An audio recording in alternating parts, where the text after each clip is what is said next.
প্ৰেম প্ৰত্যাখ্যান কৰাই কাল হ'ল এগৰাকী যুৱতীৰ প্ৰেমৰ প্ৰস্তাৱ নাকচ কৰাৰ বাবেই আক্ৰমণৰ বলি হ'ল এগৰাকী যুৱতী চোকা অস্ত্ৰৰ আক্ৰমণত গুৰুতৰভাৱে আঘাতপ্ৰাপ্ত হ'ল 18 বছৰীয়া যুৱতীগৰাকী গাৰ্নুম শিহৰি উঠা এক চাঞ্চল্যকৰ ঘটনা এই ঘটনা সংঘটিত হৈছে বাক্সাৰ মুছলপুৰ আৰক্ষী থানাৰ অন্তৰ্গত বগৰীবাৰীত প্ৰেম প্ৰস্তাৱ নাকচ কৰাৰ বাবেই সোমনাথ হালৈয়ে সংঘটিত কৰিলে এই জঘন্য ঘটনা চোকা অস্ত্ৰৰে উপৰ্যুপৰি আক্ৰমণ কৰিলে এইগৰাকী যুৱতীক কেৱল যুৱতীগৰাকীক আক্ৰমণ কৰিয়েই ক্ষান্ত নাথাকিল সোমনাথ প্ৰেমত বাধা হোৱাৰ বাবেই নিজৰ খুৰাককনক হালৈকো চোকা অস্ত্ৰৰে কৰিলে আক্ৰমণ আইচিউত জীৱন মৃত্যুৰে যুঁজি আছে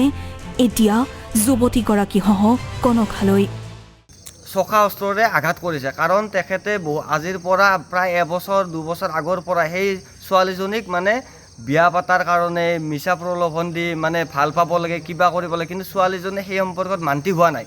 তো মান্তি নোহোৱাৰ কাৰণে তেখেতৰ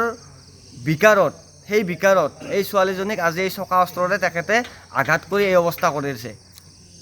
আনহাতে তামাৰহাট ভেৰভেৰিত পোহৰলৈ আহিছে আন এক চাঞ্চল্যকৰ ঘটনা বহিৰাজ্যলৈ নি এগৰাকী কিশোৰীক হত্যা কৰাৰ অভিযোগ উঠিছে এইজন ৰমজান আলীৰ বিৰুদ্ধে ৰমজান আলীয়ে বিয়াৰ প্ৰলোভনেৰে পলুৱাই নিছিল যুৱতীগৰাকীক হাৰিয়ানা শনিপত জিলাত কিশোৰীগৰাকীক হত্যা কৰাৰ অভিযোগ পৰিয়াল আৰু আৰক্ষীৰ তৎপৰতাত হাৰিয়ানাৰ পৰা অনা হৈছে কিশোৰীগৰাকীৰ মৃতদেহ পৰিয়ালৰ এজাহাৰৰ ভিত্তিতে আৰক্ষীয়ে গ্ৰেপ্তাৰ কৰিছে ৰমজান আলী আৰু তেওঁৰ সহযোগী মইনাল হকক খবৰ পোৱা মতে যোৱা 5 তাৰিখত এই ছোৱালীটো হাৰিয়ানাত লৈ ল'ৰাটোৱে